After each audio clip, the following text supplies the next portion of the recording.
Assalamu alaikum, dear brothers and sisters, and welcome to Quran and Islam. We hope you're preparing well for your akhirah. We have seen multiple examples of what happened to those who disrespected and mocked Allah, His holy book, and the Holy Prophet, peace be upon him. Fir'aun was drowned and made into an ugly example for all those people who mock Allah and His prophets. Another incident happened in 2007. In 2007, Wilkes, a Swedish cartoonist, insulted Prophet Muhammad, peace be upon him, with his disrespectful drawings.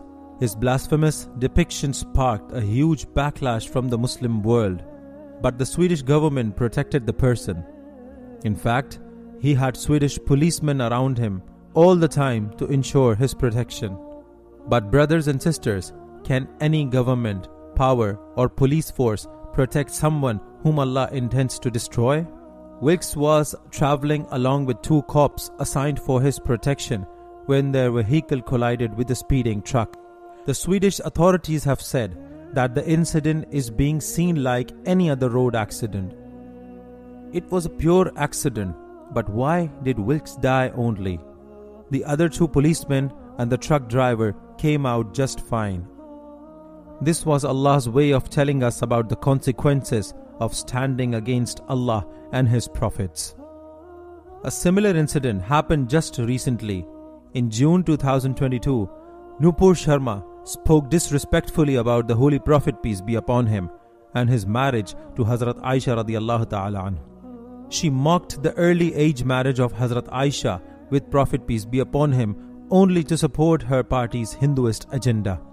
The Saudi government told the leadership that the court should convict her for hurting the sentiments of Muslims throughout the world. The Supreme Court suspended her and asked her to publicly apologize to the Muslims of the world. She only posted her apology on Twitter, and that too only because of the international pressure on the government and courts.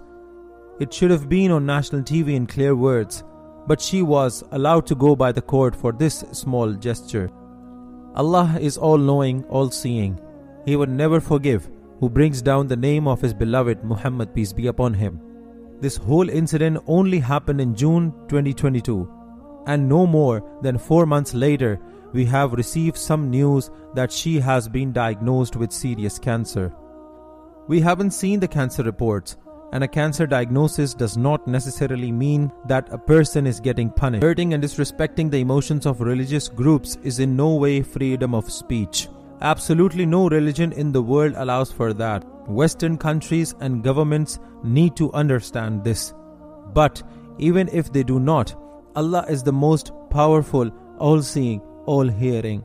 He can destroy in milliseconds whomever He wants, and He has proved that many times.